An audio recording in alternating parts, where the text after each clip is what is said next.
Assalamualaikum warahmatullahi wabarakatuh. Apa kabar semuanya anak bunda? Semoga kita selalu berada di dalam lindungan Allah Subhanahu wa taala.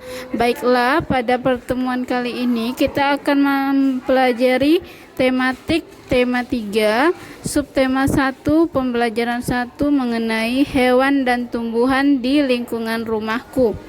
Baiklah, kita pertama kali akan mengenal padi. Para petani sebelum menanam padi di sawah terlebih dahulu mengolah sawah agar tanahnya gembur. Setelah itu dialiri dengan air sampai semua tanah terendam. Bibit padi yang sudah tumbuh, daun hijaunya kemudian dipindahkan ke sawah. Para petani terus merawat padi, mulai dari membersihkan rumput, mengairi, memupuk padi, dan memberi pestisida. Padi terus tumbuh dan mulai berbunga hingga membentuk gabah matang. Gabah disebut juga dengan bulir padi yang terbungkus dalam kulit padi atau sekam.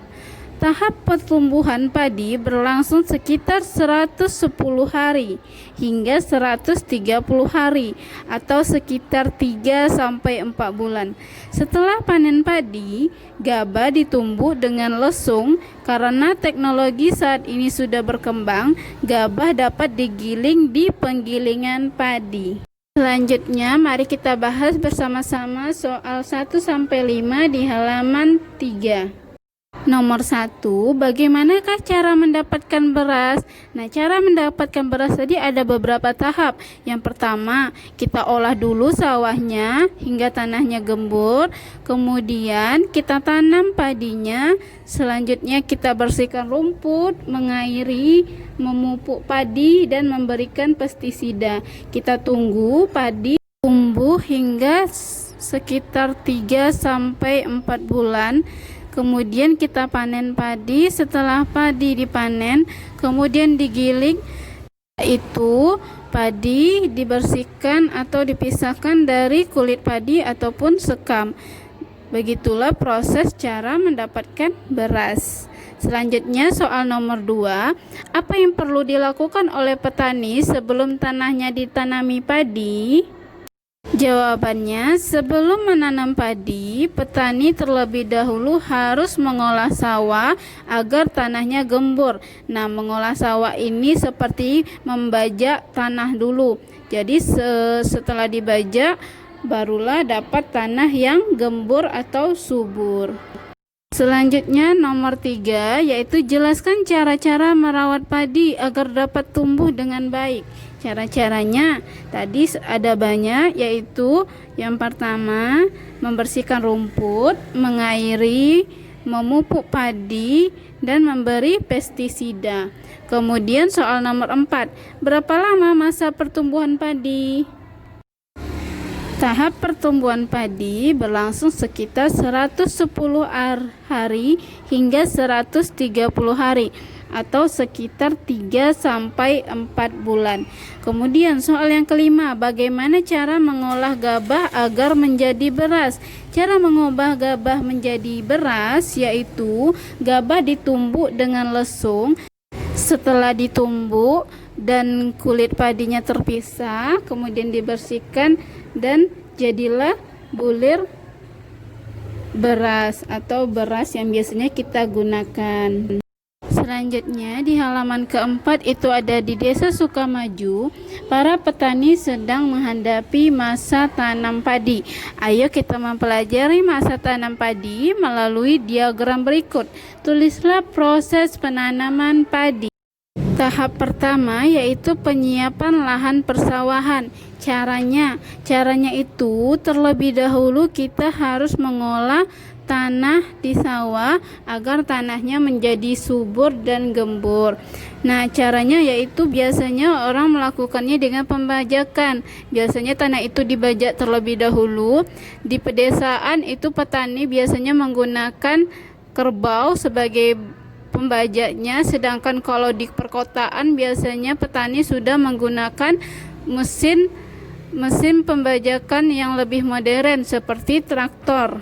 Setelah itu tanah sawah dialiri dengan air sampai semua tanah terendam. Itulah tahap pertama proses penanaman padi. Nah, tahap kedua dan ketiga Bunda minta anak Bunda lanjutkan di rumah dan dijadikan latihan. Kita lanjutkan halaman kelima, yaitu amati gambar berikut. Nah, kita disuruh memberi keterangan yang sesuai dengan gambar tersebut. Gambar yang pertama, di gambar pertama itu terlihat bahwa petani sedang membajak sawah dengan menggunakan kerbau. Kemudian selanjutnya gambar yang kedua itu ditunjukkan dengan petani sedang menanam padi di tanah sawah. Kemudian selanjutnya yang ketiga, petani sedang merawat padi dengan memberikan pupuk ataupun pestisida. Yang selanjutnya, gambar keempat di bawah itu petani sedang memanen padi. Dan gambar yang terakhir yang kelima, petani sedang menjemur dan menggiling padi menggunakan penggilingan yang modern. Selanjutnya di halaman ke-6 yaitu kita membahas tentang dataran rendah.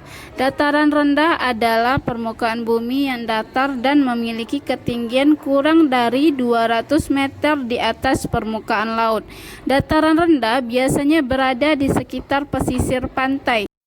Penduduk di dataran rendah sering memanfaatkan lahan dataran rendah untuk pertanian, perkebunan, peternakan, perumahan, dan industri.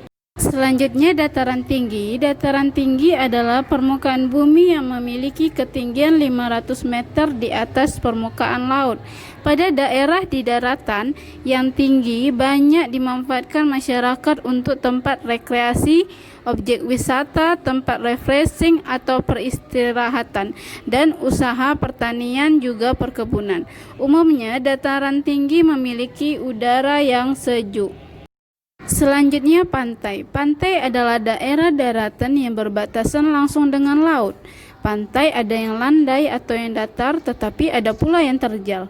Pantai banyak dimanfaatkan petani untuk menepi setelah mencari ikan. Ada pula pantai yang digunakan untuk objek wisata. Nah, sekarang di halaman 7 kita disuruh menentukan ciri-ciri, manfaat, dan mata pencarian penduduknya di dataran ataupun di pantai.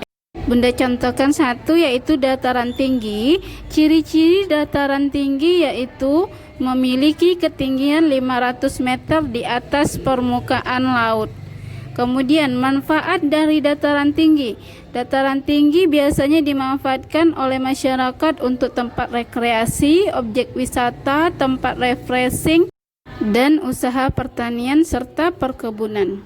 Selanjutnya yang ketiga yaitu mata pencaharian penduduk. Mata pencaharian penduduk di dataran tinggi biasanya di situ adalah pertanian, perkebunan, tempat wisata ataupun perdagangan. Itulah ciri-ciri, manfaat, dan mata pencaharian penduduk di dataran tinggi. Selanjutnya untuk dataran rendah dan pantai, Anda kerjakan di buku latihan ya.